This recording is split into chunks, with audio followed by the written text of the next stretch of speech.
We now have Ansgar Wanke from the University of Namibia. Now, we heard a presentation from Namibia's Energy Minister earlier on today, and I mentioned the fact that we have in Namibia a lot of projects that have failed to attract costs, funding.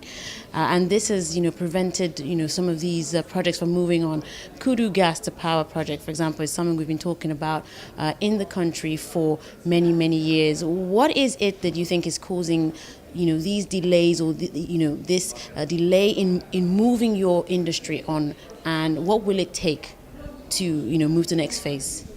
Well, what it takes is virtually a discovery to encourage investors that there is a real good chance of return of investment.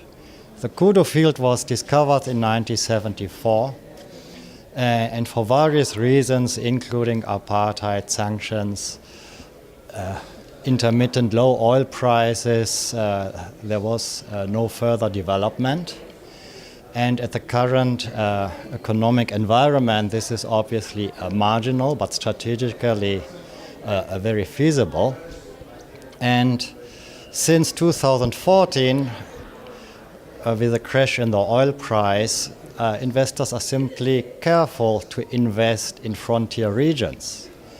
But recent observations, as with the talks given on Monday, show that there are probably some drilling commitments for next year, as the potential of the Atlantic margin at Namibia is still seen as huge.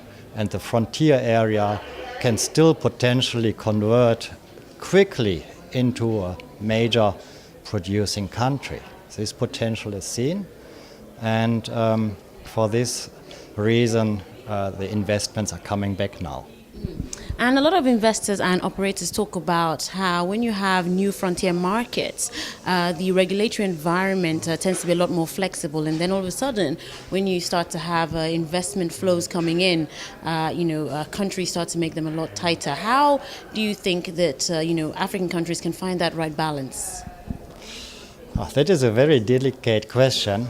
In fact, and it has been many times observed that suddenly the take by the government increases after a discovery has been made and the cash flow is starting. I believe that the Namibian government is in very good communications with the stakeholders and is designing or adjusting the policies to give reliability and a long-term outlook and stability. And as far as I can judge currently, the legislative framework, it is actually very investor-friendly. And this concern that an investor-friendly environment can change into an unfriendly environment has been raised, and the Namibian government is very much aware and very cautious to allow regulations with too much flexibility.